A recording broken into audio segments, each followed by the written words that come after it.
Mâine încep și mâine ajunge mereu în același loc, sub pernă. Și asta e ceea ce calendarul adoră să ne arunce în față. Promisiunea lui mâine nu rezolvă niciodată lenea de azi. De vreme ce ai lăsat pentru mâine o mulțime de lucruri, măcar nu amâna asta. Abonează-te la canal. De fiecare dată când spui mâine încep, calendarul nu sărbătorește. El doar notează încă o întârziere.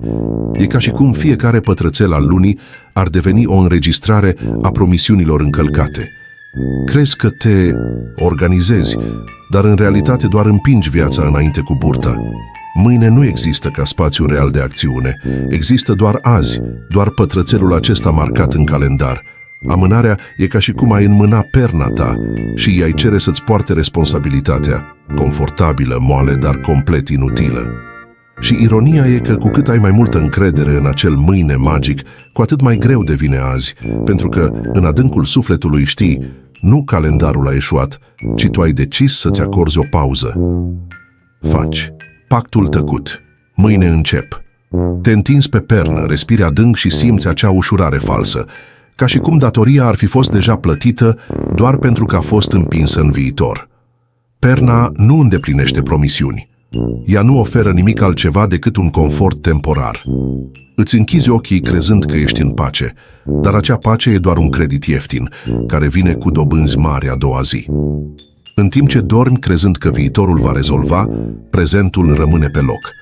Perna nu se ridică, nu rezolvă, nu îți schimbă viața.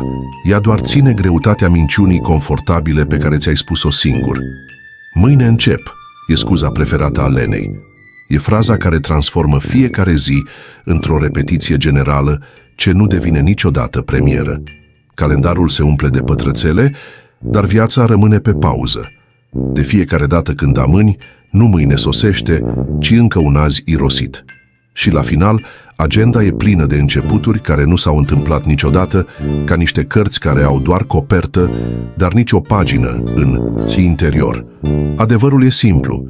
Mâine încep nu înseamnă nimic altceva decât astăzi nu vreau. E o frază politicos ambalată pentru a masca același lucru, inerția. Și în timp ce repeți asta, calendarul îmbătrânește, perna se uzează, iar tu rămâi în același loc.